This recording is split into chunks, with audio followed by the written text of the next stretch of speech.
सोहळा आनंदाचा गजर विठुरायाचा अखंड हरिनाम सप्ताह मौजे अंजनपूर कोपरा तालुका अंबाजोगाई जिल्हा बी.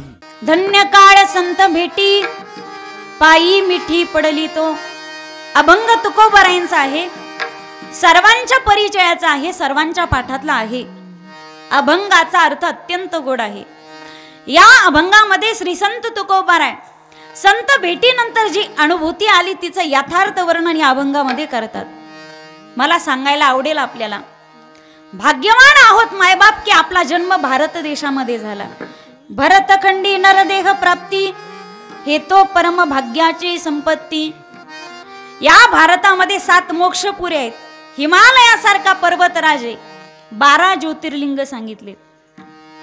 या भारतामध्ये असणारं प्रत्येक गाव हे तीर्थच आहे, प्रत्येक असणारी नदी हे तीर्थक्षेत्रच आहे. आपला जन्म या भारतामध्ये झाला, आपण पुण्यवान आहोत. ज्या भारत देशाचा असल्याचा मर्यादा पुरुषोत्तमाला सुद्धा अभिमान होता असा भारत महान आहे. विठ्ठल विठ्ठल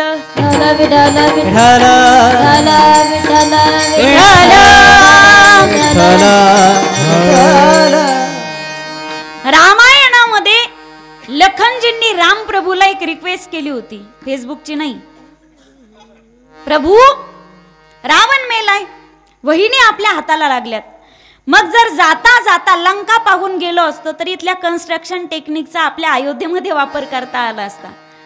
त्यावेळी रामाने पाठवलेलं उत्तर अत्यंत अभ्यासण्याजोगतं आहे. रामप्रभू सांगतात, अपिती स्वर्णमयी लंका नमे रोचंती लक्ष्मणाहा. अरे असेल ती सोन्याची नगरी, तिच्यात मला स्वारस्य नाही. माझी अयोध्या मला स्वर्गापेक्षा सुद्धा सुंदर आहे. जननी जन्मभूमीश्च स्वर्गादपि गरीयसी. म्हणजे जिच्या असण्याचा रामाला सुद्धा अभिमान होता असा भारत महान आहे. विठ्ठल विठ्ठल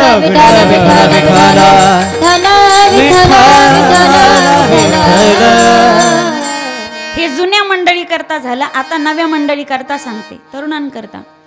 आजही माझ्या दादांना तुम्हाला सैन्य पाहायचं असेल तर तुम्हाला चीनला जावं लागेल. तुम्हाला चिवटपणा शिकायचं असेल तर जपानला जावं लागेल. तुम्हाला साम्राज्यवाद शिकायचं असेल तर इंग्लंडला जावं लागेल. किती साम्राज्यवादी व्यापारी बनून आले आणि राज्यकर्ते बनले. तुम्हाला धूर्तपणा शिकायचा असेल तर अमेरिकेमध्ये जावं लागेल.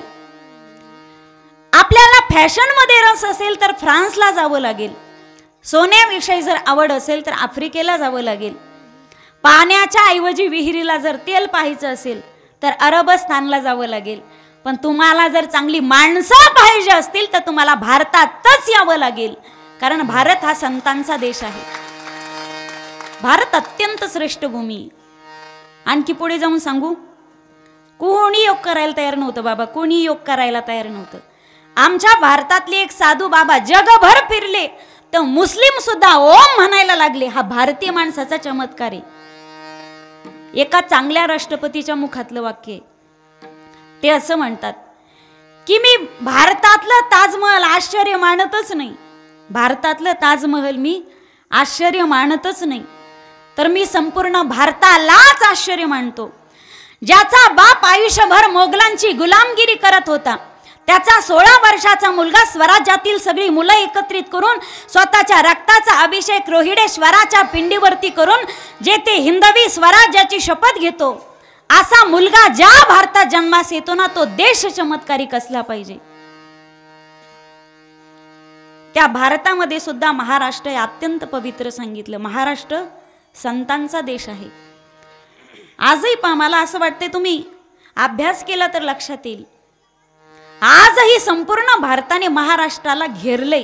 तुम्ही हेरलंय का नाही मला माहिती नाही. आपले दैनंदिन व्यवहार तपासा. आजही आमच्या बायका सुरती साड्या घ्यायला ज्या दुकानदाराकडे जातात तो गुजरातवरून इथे आलाय. दागिने घडवायला जातात तो मारवाडी राजस्थानचा इथे आलाय. दाराची राखण करणारा सिक्युरिटी गार्ड हिमाचल प्रदेशचा आहे. सकाळी पाव घेऊन येणारा भैया हा राजस्थानचा आहे, यूपीचा आहे. कचरा उचलणारा कामगार हा बिहारचा आहे. मुंबईच्या गल्ल्यांमध्ये टोपली घेऊन फिरणारा मच्छीवाला बंगालचा आहे. सकाळी सकाळी ज्याच्याकडे मसाला डोसा खायला जातो तो उडुपी सुद्धा कर्नाटकाचा आहे. आणि टायर पंक्चर झाल्यावरती ज्याला रात्री जाऊन उठवतो तो अण्णा केरळचा आहे. बाहेरचे लोक आपल्या महाराष्ट्रात येतात, उद्योग प्रस्थापित करतात, उपजीविका करतात. का येतात ते? बरं ते आले तर त्यांचं फार स्वागतही नाही बरं का दादा. आलेच तर मनसे विरोधी तरी दिलसे येतात. माझ्या वाक्याचा विपर्यास करू नका. आलेच ते मनसे विरोधी तरी ते दिलसे येतात. हे फार मोठं कौतुक आहे. का येतात? या महाराष्ट्रामध्ये आल्याच्या नंतर येथे मी सुरक्षित राहील, मी कमवलेली संपत्ती सुरक्षित राहील, माझी बायका मुलं सुरक्षित राहील. कारण महाराष्ट्रातल्या संतांनी, महाराष्ट्राच्या जन्मभूमीमध्ये जन्म घेतलेल्या ज्ञानोबा तुकोबारायांनी महाराष्ट्रातल्या लोकांना शेजाऱ्या पाजारीशी कसं वागायचं याचं ज्ञान चांगलं दिलं. म्हणून बाहेरची लोक बिनधास्त येतात आणि ते उद्योग प्रस्थापित करतात. महाराष्ट्र पुण्यवान भूमी. या महाराष्ट्राची शिकवणूक, आमची संस्कृती अतिथी देवो भव.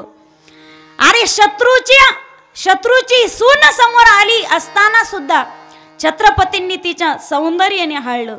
मुखात चिंतन होतं जगदंब जगदंब. चरणाकडे दृष्टी लावली आणि म्हणतात अशीच आमोची माता असती, सुंदर आणि रूपवती. आम्ही ही तैसेची झालो असतो, वदले शिव छत्रपती. अरे शत्रूची सून समोर आलेली असताना लेकीच्या मानाने तिला माघारी पाठवणाऱ्या व्यक्तींचा, छत्रपतींचा, ज्ञानोबा तुकोबारायांचा हा महाराष्ट्र आहे. विठ्ठल विठ्ठल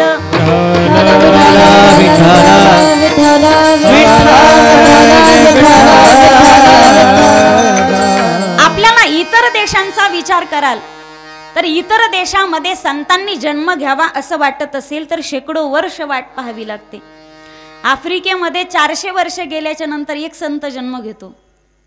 बाहेरच्या देशाचा विचार कराल, संत जन्माला यावे असं वाटत असेल तर तिथे शेकडो वर्ष वाट पाहावी लागते. पण महाराष्ट्राच्या मातीची ही क्रांती म्हणावी लागेल. या महाराष्ट्राच्या मातीमध्ये जन्मास आलेला एक संत वयाच्या 22व्या वर्षी क्रांती करून दाखवतो.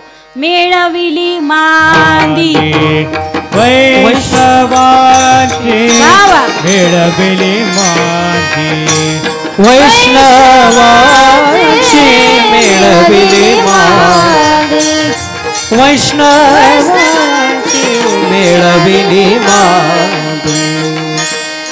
दयान घातली मुक्तीची गवांदी, मेळविली मांदी वैष्णवांची, मेळविली मांदी वैष्णवांची. घातली मुक्तीची गवांदी, मेळविली मांदी वैष्णवांची, मेळविली मांदी वैष्णवांची.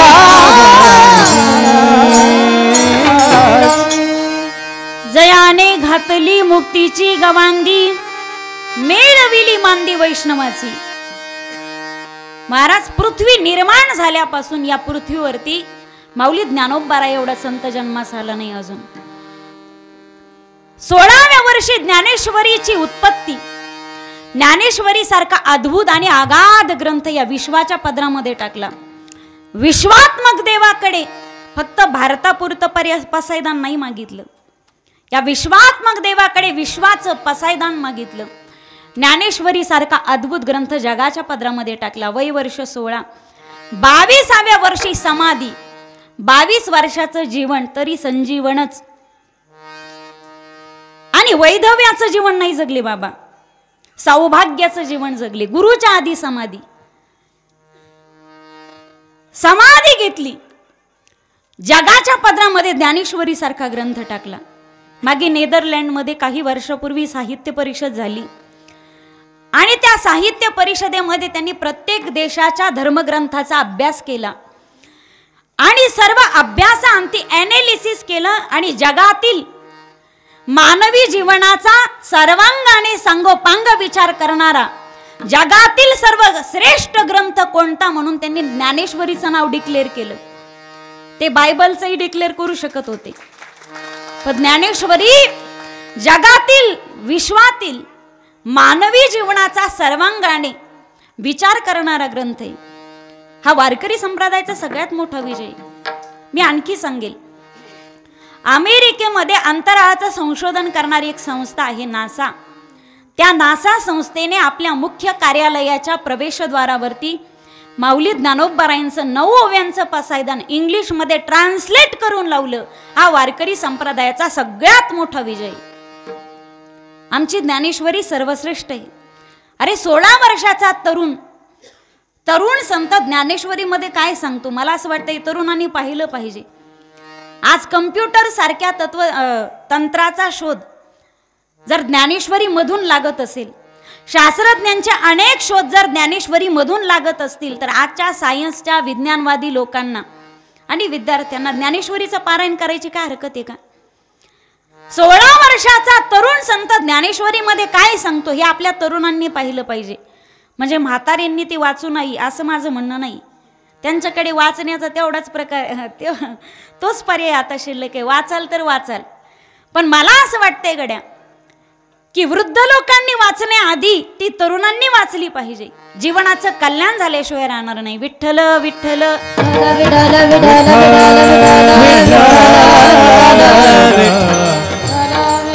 एकतरी हो अनुभवावे श्री राधे अनुभवावे एकतरी हो अनुभवावे एकतरी हो नाम मने ग्रंथ श्रेष्ठ ज्ञानेश्वरी एकतरी हो मी अनुभवावी एकतरी हो मी अनुभवावी एका जनार्दनी संशय सांडोनी एकतरी हो मी अनुभवावी हो एकतरी हो मी अनुभवावी नामा म्हणे ग्रंथ श्रेष्ठ ज्ञानदेवी एकतरी ओवी पाठ करावी नाही सांगितलं, अनुभवावी. जीवनामध्ये त्या एका ओवीचं तरी अनुसरण करावं. ज्ञानोबारायांसारखे संत विश्वामध्ये झाले नाही. ज्ञानोबाराय हे असे संत आहे जगातील एकमेव ज्यांनी सकल समाजातील, पुढे जाऊन सांगू, बहुजन समाजातील सुद्धा लोकांना संतत्व प्रदान केलं. माऊली ज्ञानोबारायांनी लोकांना शिष्य नाही बनवलं तर संतच बनवलं. काही ठिकाणी संतांना परिसाची उपमा देण्यात येते. संत हे परिस आहेत. जसा परिसाचा स्पर्श लोखंडाला झाला, दोघांचा संपर्क आला की आपुल्या महिमाने धातू परिसे केले सोने. परिसाचा स्पर्श लोखंडाला झाला तर तात्काळ त्याचं सोनं बनतं. परिस शिवोनी सोने करी हो परिस शिवोनी सोने करी सोने करी हो परिस शिवोनी सोने करी. काय लोखंडाचे पाहे गुण दोष काय लोखंडाचे पाहे गुण दोष हो परिस शिवोनी सोने करी परिस शिवोनी सोने करी पाहे गुण दोष पाहे गुण दोष. विठ्ठल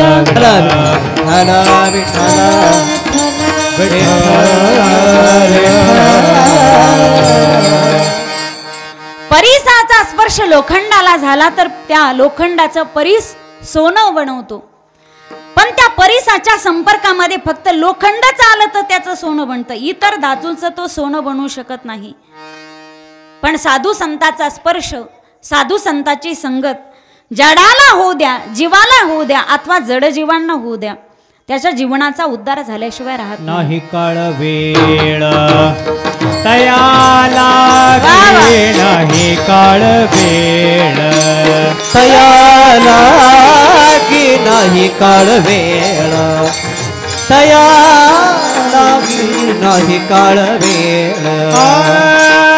आपला सारिके करीती तर काळ नाही काळ वेळ तयाला नाही काळ वेळ तयाला हे आपणा सारिखे करीती तात्काळ नाही काळ वेळ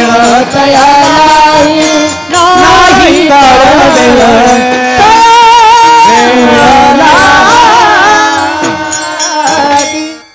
आपणा सारिखे करीती तत्काळ.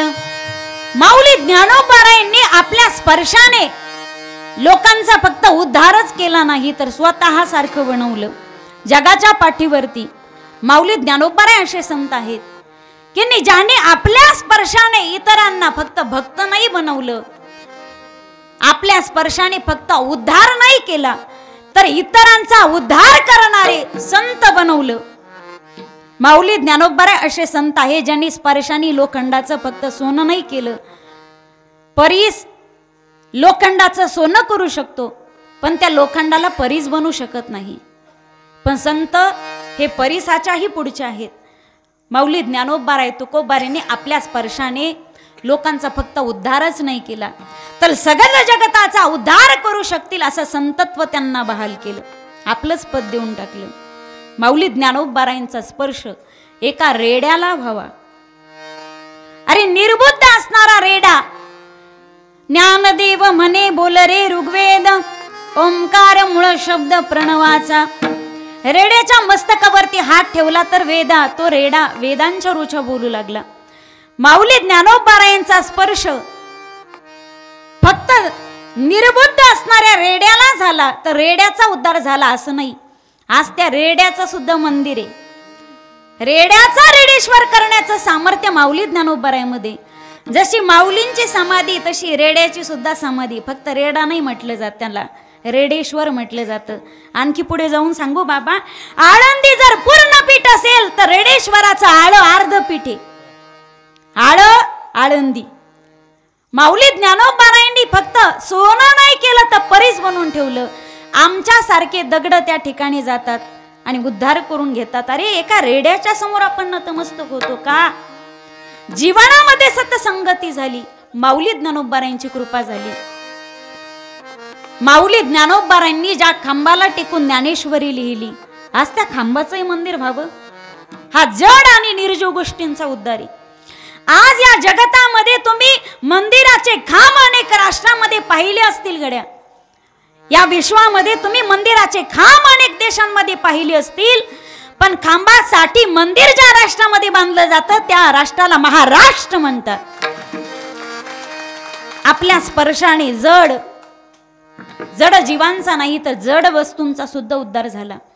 मग अशा संताची भेटी आमच्या जीवनामध्ये झाली पाहिजे. पण संत भेट अत्यंत दुर्लभ आहे. काही विशेष दुर्लभ गोष्टी सांगितल्यात, काही सामान्य दुर्लभ सांगितल्या. ज्यावेळी दुर्लभातील दुर्लभ नाम दुर्लभ गोष्टींची प्राप्ती आमच्या जीवनामध्ये होते त्यावेळी तिला धन्य असं म्हणतात. तुकोबारायांचे अनेक अभंग असतील. ह्या लेकरांना मधलं उठवा बरं दादा, उठवा यांना. विठ्ठल विठ्ठल विठ्ठल विठ्ठल विठ्ठल विठ्ठल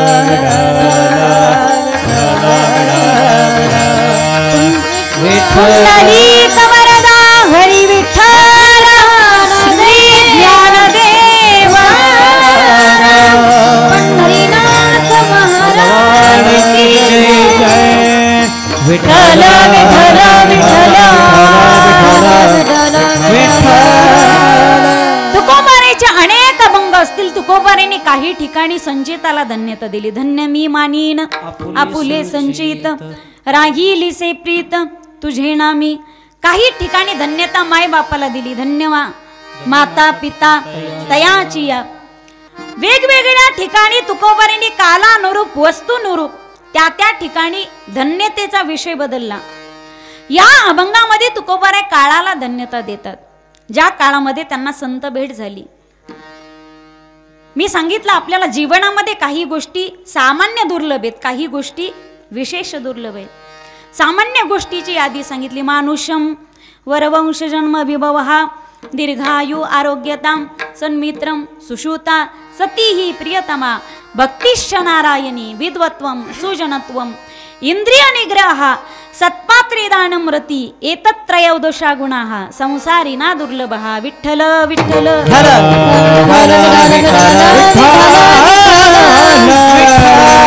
तेरा गोष्टी संसारातल्या दुर्लभ सांगितल्यात. ह्या सामान्य दुर्लभ आहेत, म्हणजे दुर्लभ आहेत, कठीण आहेत, पण प्रयत्न केला तर साध्य होतात अशा 13 गोष्टी आहेत.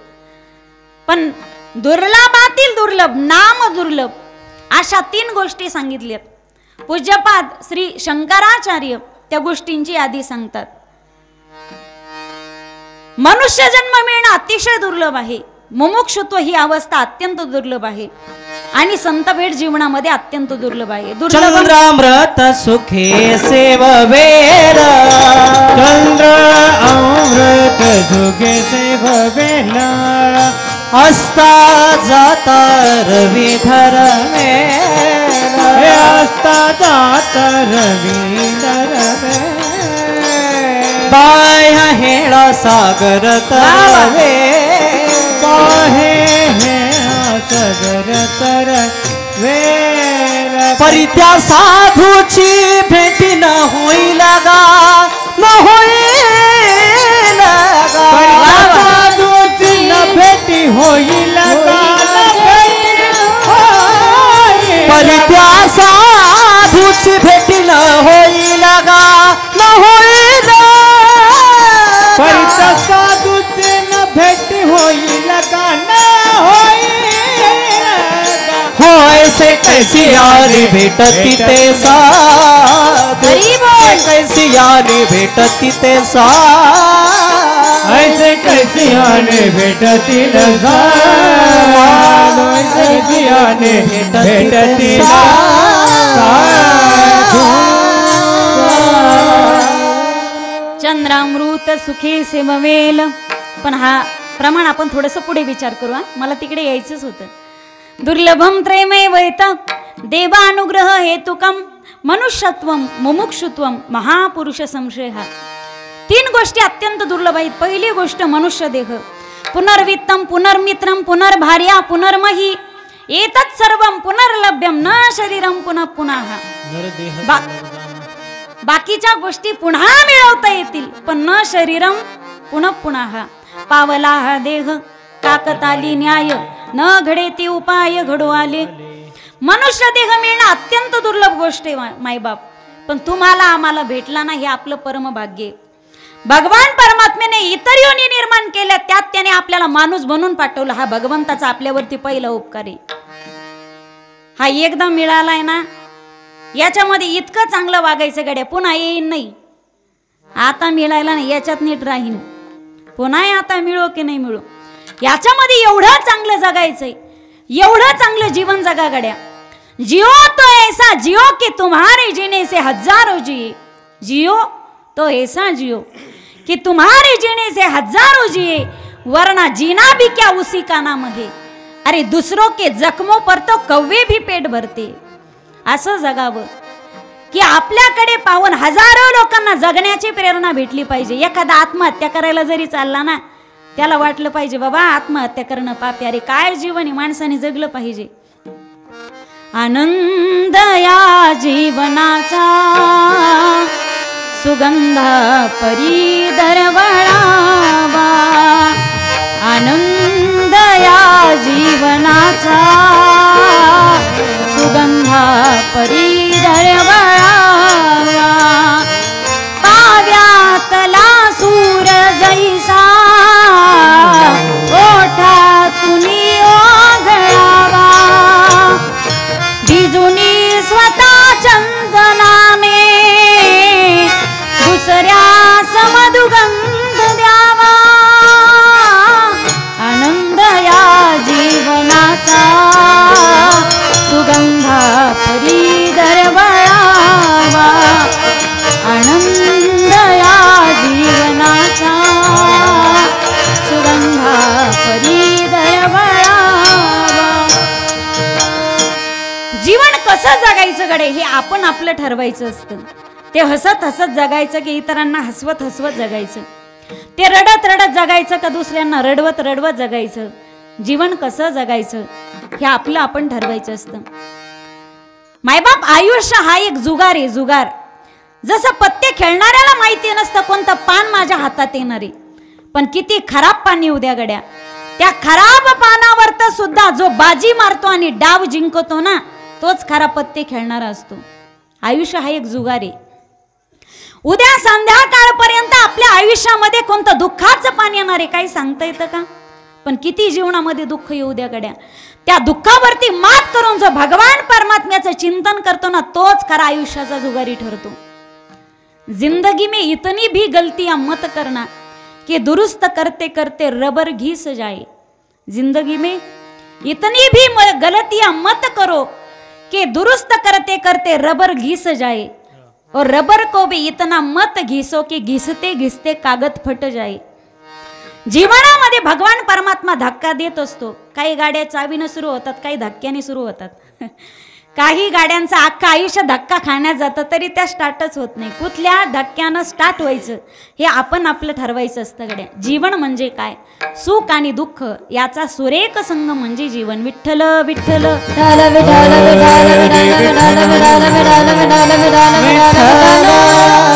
दुर्लभ असणारा मनुष्य देह आपल्याला प्राप्त झाला हे आपलं परमभाग्य.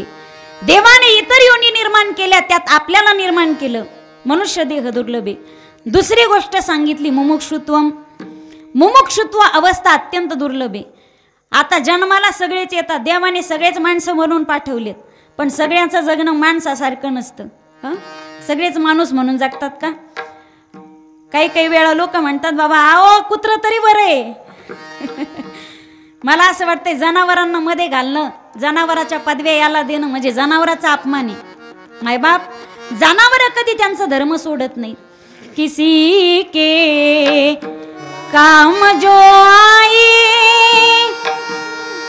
उसे इंसान कहते हैं, पराया दर्द अपनाए उसे इंसान कहते हैं. देवाने माणसं बनवून पाठवली पण सगळेच माणसं म्हणून जगत नाही. मग मुमुक्षुत्व अवस्था अत्यंत दुर्लभ आहे. जन्माला सगळे येतात पण सगळेच काय माळकरी होतेत का? आता इथं पहा तुम्ही, तुमच्या गावाची लोकसंख्या किती? अंजनपुराची. त्या अंजनपुरातून जेवढ्या संख्येपैकी कीर्तनाला आलेली किती, आणि या कीर्तनाला आलेल्यांपैकी सुद्धा माळकरी किती, बिगर माळकरी किती? कोण कोण माळकरी एकदा हात वर घ्या बरं. हा बस एवढेच.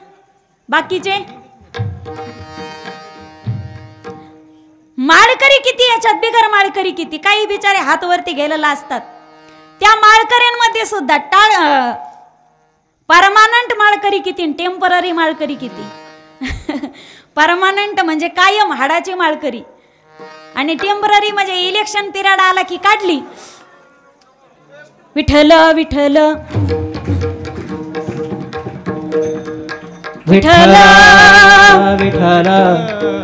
विठ्ठल. आपला विषय काय चालू होता? माळकरी, टेम्पररी माळकरी. इलेक्शन पिरियड आला की माळ काढली, गावात सप्ताह बसला की माळ घातली.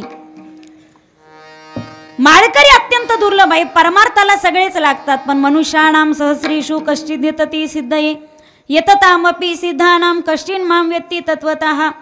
माऊली ज्ञानोबाराय सांगतात, अरे देवा, हजारोत एकाला नाही, कोट्यावधीमध्ये एकाला. अस्तेच्या महापुरी रिगताती कोटीवरी परी प्राप्तीच्या पैल तिरी विपाईला निघे. हजारो मध्ये एकाला तुझी प्राप्ती होते.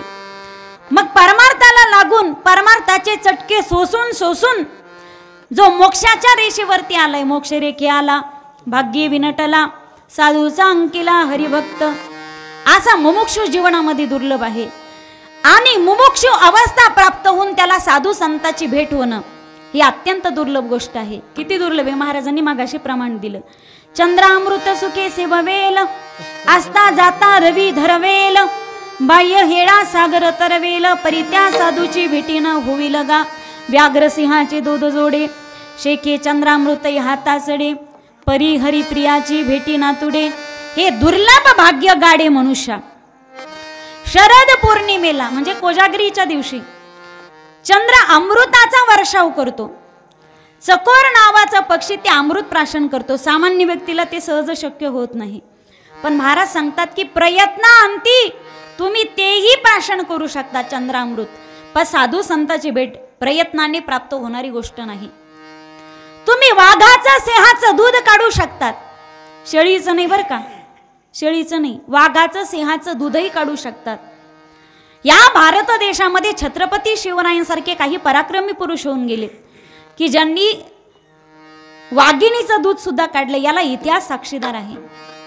ज्यावेळी सज्जनगडावरती समर्थांचं पोट दुखत होतं, राजांना गोष्ट कळाली. राजांनी घोड्याला टाप मारली, सज्जनगडावरती पोहोचले. वैद्यराज औषधी नाहीये का? सांगितलं राजा औषधी आहे, पण ज्याच्यात घ्यायचं ना ते पाहिजे वाघिणीचं दूध.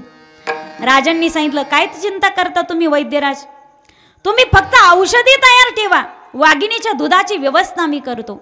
काय करावं राजांनी? घोड्याला टाप मारली, सह्याद्रीचा उंच कडा गाठला. सकाळचा 8-8:30चा प्रसंग. डोंगरावरचं कुरळा वाढलेलं गवत, त्यावरती भगवान सूर्यनारायणाची पडलेली किरणं. पण राजे विचार करतात आता मला नेमकी वाघीण भेटेल तरी कुठे? सायन्समध्ये त्याला टेलिपॅथी म्हणतात, दूरमनु संप्रेषण. ज्यावेळी एखाद्या वस्तूची उत्कट इच्छा तुम्ही तुमच्या मनामध्ये व्यक्त करता आणि तिच्या प्राप्तीसाठी प्रयत्नरत असतात, त्यावेळी ती वस्तू तुमच्या समीप येत असते. राजांच्या मनामध्ये वाघिणीच्या दुधाची उत्कंठा वाढली, तसा परिणाम घडला. त्या कुरळ्या वाढलेल्या गवतातून 2 वाघिणीचे बछडे राजांना येताना दिसले. राजाने विचार केला, ज्या आरती बछडे येताना दिसतात त्या आरती वाघीण इथेच कुठेतरी असावी. म्यानातली तलवार काढली, सरदिशी तिचा आवाज केला. तोपर्यंत झोपलेली वाघीण जागी झाली. कोणीतरी मनुष्य माझ्या बछड्यावरती वार करतोय. रागाने क्रोधान्मान झाली, लाल बुंद डोळे झाले. विस्पारल्या डोळ्यानं तिने राजांच्या अंगावरती झेप घेणार, एवढ्यात राजांनी काय केलं, आपल्या हातातली तलवार घेतली, तिच्या अंगावरती फेकली. ती वाघीण जागीच थांबली, स्तब्ध झाली. त्या ठिकाणी राजांनी त्या वाघिणीशी संवाद केला. याला इतिहास साक्षीदार आहे. राजे म्हणतात, बाई तुझं माझं वैर नाही. ती वाघीण अलीकडेच थांबली. बाबा अरे माझी भाषा बोलतोस, नेमका आहेस तरी कोण? राजांनी सांगितलं, या देहाला शिवाजी म्हणतात. रडू लागली ती वाघीण. राजा आम्ही स्वतः चर्चा करतो तरी स्वतः प्राण्यांमध्ये भाग्यवान आहोत राजा, आम्ही शिवाजी राजाच्या राज्यात राहतो.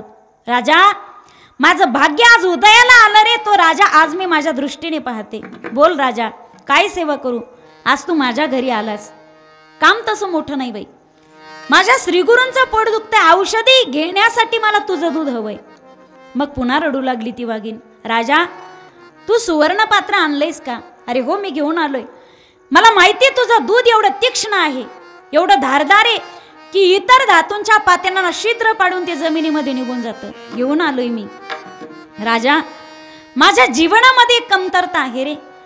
त्रेतायुगामध्ये प्रभू श्री रामचंद्रांनी 24 प्राण्यांना शाप दिले, त्यातली मी एक वाघीण. मला असा प्रभूचा शाप आहे, जोपर्यंत माझे बछडे पित नाही तोपर्यंत मला दूधच येणार नाही. राजा मला जर एरवी दूधच येऊ शकत नसेल तर माझं दूध मी तुला कसं देऊ? राजांनी सांगितलं, त्याची चिंता तू करू नकोस, ते काढण्याचा मी प्रयत्न करेल. काय करावं? राजांनी खाली बसली, मांडी घातली, डोळे झाकले आणि राजे काहीतरी म्हणू लागले. अरे परिणाम असा घडला, ज्या वाघिणीच्या स्तनातून कधी दूधच येऊ शकत नव्हतं, त्या वाघिणीच्या स्तनातून दुधाच्या धारा वाहू लागल्या. ढसढसा रडू लागली ती वाघीण. राजा अरे नेमका आहेस कोण बाबा तू? असा कोणता मंत्र म्हटलास जिथं प्रभू श्री रामचंद्राची ताकद सुद्धा कमी पडली? त्यावेळी राजांनी सांगितलं, मी मंत्र म्हटलो नाही, तर मी माझ्या श्रीगुरु तुकोबारायचे अभंग गायले. मला माहिती होतं जगातला चमत्कार जी गोष्ट घडू शकत नाही, तो चमत्कार घडून आणण्याची ताकद माझ्या श्रीगुरु तुकोबारायच्या अभंगामध्ये आहे. अरे तुकोबारायचा अभंग गायला आणि जगातला सगळ्यात मोठा इतिहास घडला.